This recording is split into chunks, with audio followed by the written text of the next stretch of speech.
Hello there everybody and welcome back to Movie Squim. Today I'm going to be reviewing the 1973 horror classic The Exorcist, and this is directed by the late William Friedkin and stars Ellen Burstyn, Linda Blair, Max von Sydow, Jason Miller and Lee Jacob. This tells the story of a 12-year-old girl who has started to act very strange, much to the frustration of her mother. When things start to get out of hand and doctors struggle to put the finger on the cause, a priest is called to perform one last hope.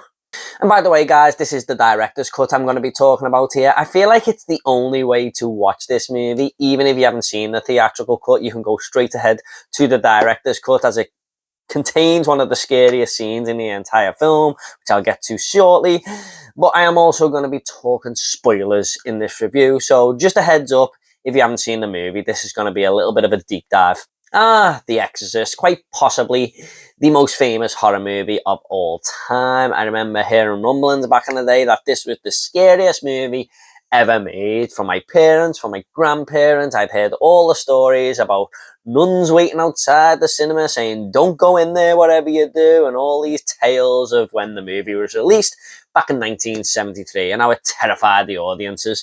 And this was a really hard film to get hold of as a kid/teenager in the 90s, because I think the film was pretty much banned here in the UK. And in the late 90s, they decided to re-release this film at the cinemas and eventually on VHS. And I remember this being, quite excitement around it, because people were finally going to go and get to see this movie who hadn't seen it, myself included, although I did have to wait for the VHS. But I remember actually sitting down and watching this finally with my friend, and I didn't think it was all that, to be honest. I found the movie a little bit boring at times, and I didn't think it was the scariest film I'd ever seen, certainly, even through them young eyes. And I've seen it quite a few times since, but it's been a while since I've revisited it. So what did I think of it on this rewatch? Let's find out. One thing I really struggled with about this film, like I said, I found it kind of boring, was the slow burn aspect of this movie.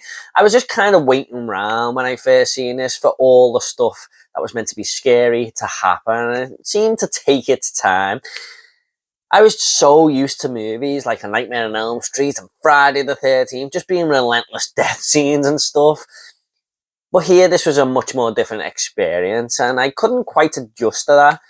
However, watching it through much older eyes this time, I think that was one of the best things about the entire film, because this story takes its time, but it absolutely pulled me right in, and I was fully invested from the off here.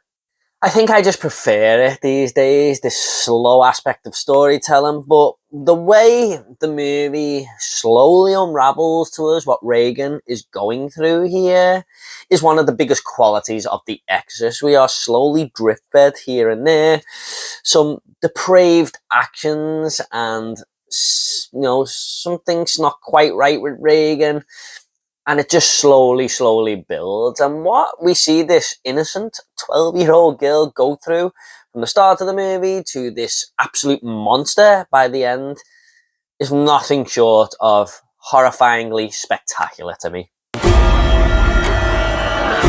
I'm Damien Karras. I'd like to help you. Where's Regan? In here with us. The makeup design to go along really cooperates with the story. The makeup design of Regan here too really cooperates with the storytelling, because at first we just see these little scars on her face, then we have what look like some much needed chapstick for her really dry and scabby lips, and then we see Regan starting to go a little bit more pale and stuff, and then she is just this fully fledged demon. And I just think no matter where we are with the makeup design, it still looks creepy as hell. But it is so effective where we are at the story and how she looks in that moment.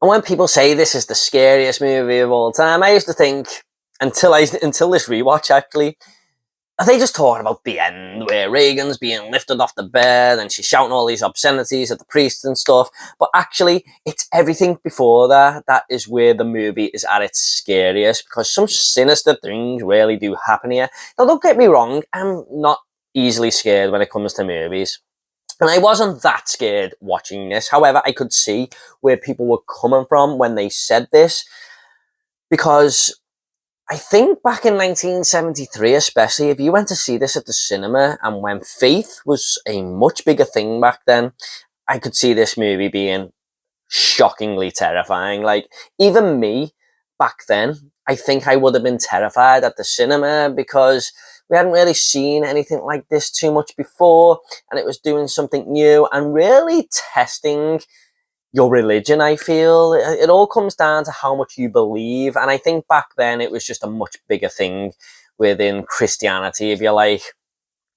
But yeah, I can see why this terrified audiences back in 1973, and I bet some people who went to see this will probably never forget that experience. I think it all boils down to the fact that these just aren't the normal actions of a 12-year-old girl. I think it would be quite horrifying to see this back in the day, that she's grabbing this psychiatrist's dick at one point and just making grotesque noises. She's shouting obscenities at the doctors. She's doing things with the crucifix. You guys know what I mean if you've seen the movie. And it just feels like this demon inside her is actually the most evil being that has ever been around. I mean, it kind of makes itself a character through Reagan. Like, Reagan, by the end of the movie, is kind of not even a character. It's all this demon that's took over, and the movie does another great job of getting that across as well. Now, one scene in this movie that has been made fun of in pop culture and parodied in movies like Scary Movie and stuff was the whole headspin scene, and I used to find this quite funny to watch. However, this time, through these much older eyes, this was the scariest moment of the entire movie for me. And what I mean by that is I didn't realise how much story was attached to this scene involving the film director Burke. So we hear from the detective Kinderman that he fell through Reagan's window down these stairs and his head ended up in a 180-degree position. But Burke is always drunk in this movie, so you don't quite know if he's fell out there drunk or if Reagan has actually pushed him out the window. And then when Ellen Burstyn's character, Reagan's mother, is in the room, Reagan turns her head 180 and in Burke's voice says, You know what she did? Your canting daughter? and that tells you everything you need to know about the scene we didn't see of Burke falling down the stairs. She killed Burke, or this demon did, and that is horrifying to me. That sent chills up my spine when she turned her head and said that. I've actually got goosebumps talking about it now. For me, that scene, man, is something something that is just iconic in horror to me now. Whilst I'm on the subject of Reagan doing all this weird shit, the spider walk scene in this movie is absolutely terrifying, and I did kind of write down for my review, why didn't they include this in the movie? It's kind of blasphemous that they cut this out of the original cut and the theatrical cut did not include it, but I have later found out that William Friedkin was afraid you could see all the wires on the contortionist he hired to go down the stairs, so I do get that it's understandable why they left it out. And that is such a shame. Could you imagine that scene being in the cinemas in 1973? Well, I think there'd be way more people passing out than was actually reported. But you've definitely got to watch the director's cut, in my opinion, especially for this moment. It's quite genius. And this brilliantly told tale is also supported by a great host of cast and characters. And when you put the two together, it usually makes for a brilliant movie now, doesn't it? A great story, which is well acted. And I've got to hand it to Linda Blair, man. For this young girl to have to go through some of the stuff she goes through in this movie by shouting these horrible obscenities to becoming this monster is... it really has got to be applauded for the way she put it across. I mean, at the start of the movie, she's this innocent, really likable young kid who wouldn't say boo to a ghost, and by the end, she's this fully fledged evil demon. But it's everything in between as well. She shows her acting capabilities off really well here, because it helps with the pace of the movie, the way she's acting in this film. There's always something different in each scene as it's building. She's getting more and more sinister, and that is just a testament to how great she is in this film. Ellen Burstyn as Chris MacNeil here, though, for me, is probably the standout performer of the movie. It feels like Regan is her real-life daughter at times. It's that convincing, the performance, because she is just generally getting frustrated that these doctors cannot give her answers of what is up with Regan, why she's having these outbursts, why she's just being an asshole, basically. And you can't even blame her for when she has these angry outbursts and stuff, because she is just getting so frustrated with what is going on as the movie does. As Regan is transitioning, Chris MacNeil is just getting more and more worried about her daughter, if you like. And there's some scenes in this movie where Regan has to go through these horrible procedures and these little operations, and there's kind of quite a bit of blood in these scenes as well. And Ellen Burstyn is watching it in pure horror. Like, we're watching it from sort of behind the couch, if you like, because it's that awkward to watch. But I think Chrissy MacNeil is having an even harder time watching it than we are, and it just shows how much she cares about her daughter. It's etched all over her face and her performance. Not to mention the horrifying look she has on her face every time she goes into Regan's room. I mean, you just see the terror pour out of her. She captured every single moment, and I just thought she was awesome in this movie.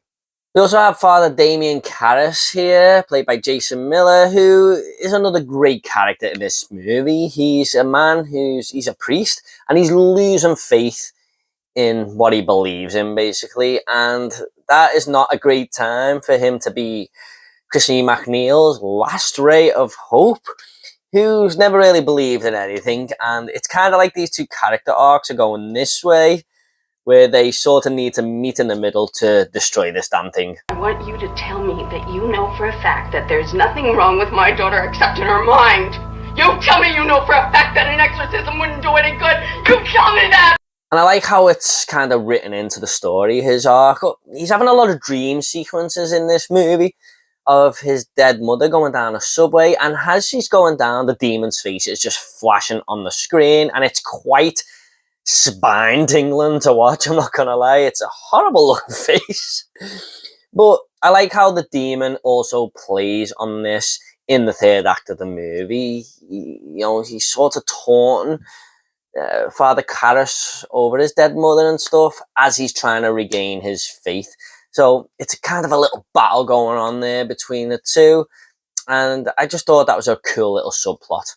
By the way, I just want to mention the demon's face once again here. I think this is only in the director's cut, but there's one moment where Chrissy MacNeil is down the stairs and she's just walking her through the kitchen and the demon's face flashes on. I think it's the kitchen cooker at one point. I never remember that from the movie, so maybe it is just the director's cut, but yeah, another creepy scene. Also really like how Lee J. Cobb's character is written into the story, Kinderman, with him telling us about the death of Burke through Chris MacNeil, basically. And whether Burke was pushed, was he drunk, did he fall from the window, etc., etc. And he sort of describes the fall from the stairs, which plays another little part into the story later on. And some of these things, they don't seem to matter, but they all knit together really well by the end of the film. Now, of course, Father Karras is sent to try and help Chrissy MacNeil and her daughter here, but someone is also sent to assist him, and that is Father Merrin, played by Max von Sydow. And I just want to talk about the moment of the scene where he arrives at the house. It's on the movie poster, as you can see on the Blu-ray behind me there. And this is basically one of the greatest movie moments ever. Not just horror movie moments, but greatest movie moments.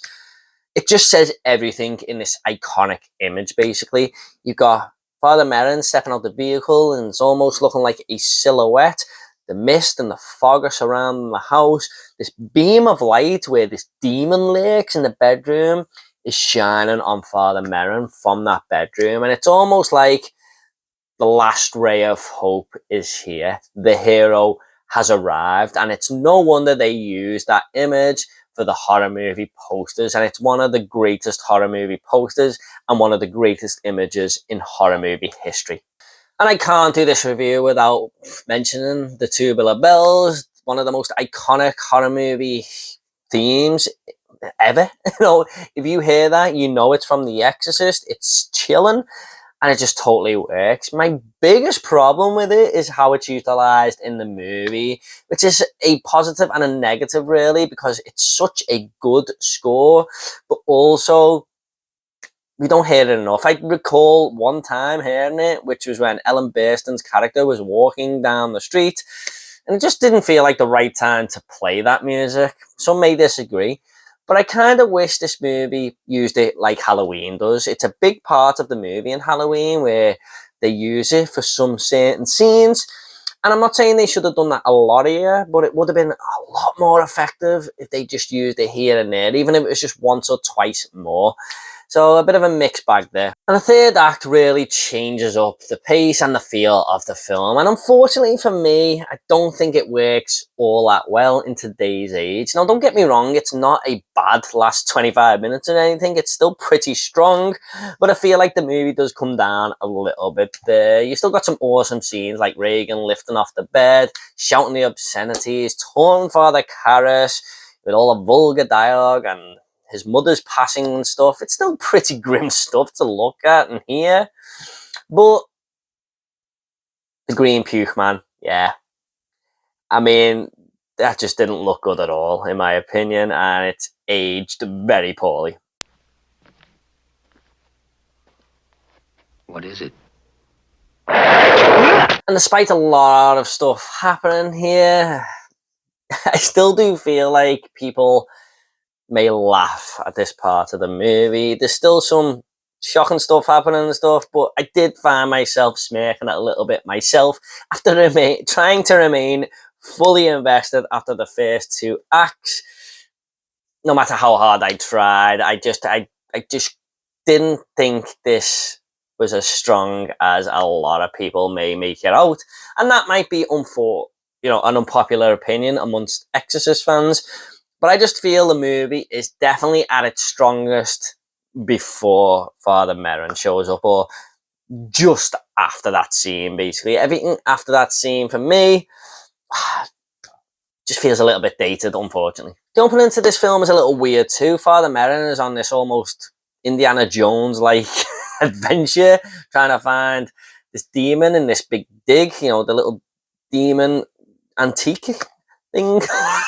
And it just feels like a little bit of a slog to get through, even though it's only 10 minutes there. It's just Father Merrin and a bunch of sand, really. I mean, after that, the movie turns awesome, but there is one very, very small negative in the construction of how Reagan became possessed. So the way I gathered it is that Father Merrin finds this MacGuffin item, if you like, whatever it is, this demon antique where it releases the demon, basically.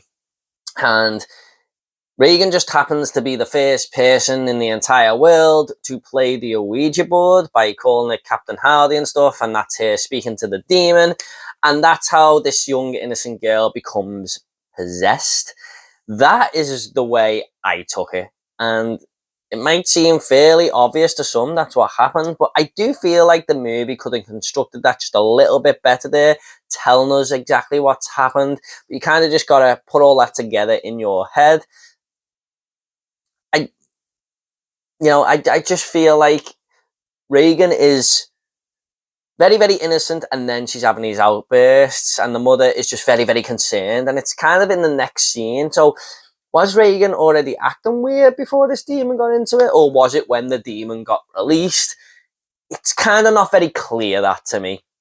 It's only a very small negative, and I kind of think I'm right the way I put it in my head, but I just think the movie could have explained it a tiny little bit better there, how this demon got into Reagan. Well, let's both play. You really don't want me to play? Captain Howdy said no. Who's Captain Howdy? However, after this rewatch, guys, I gotta say, this is one of the greatest horror movies ever made. Despite some flaws here and there, I seen it in a brand new light here. I always thought it was a good movie, but here I see its brilliance and its beauty for how dark it is. William Friedkin directed this film masterfully, terrifying audiences across the world and questioning people's faith. So hats off to him, but this is an iconic horror movie that any horror fan simply must see. I'm just going to go ahead and rate this movie now. I'm going to give The Exorcist a 9 out of 10. I really do love it when you return to movies that you weren't all that big on and just see them through new eyes, and they just grow on you so much. And this film did exactly that. Okay guys, at the end of these reviews, I always like to leave a little fun fact. Now, a fun fact for The Exorcist is that Linda Blair actually had to have bodyguards hired by Warner Brothers around here for 6 months after getting death threats from religious zealots who said that she glorified Satan for being in this film. Okay guys, I hope you all enjoyed this review. Please don't forget to give this video a like and subscribe to this channel if horror is your sort of thing. I'm going to be reviewing The Exorcist 2 The Heretic next, so look out for that. Please leave your comments down below about The Exorcist. If you've seen it, are you a fan, are you not? Let me know and we'll get a discussion going. Thanks so much guys. You all take care and I'll see you on the next video.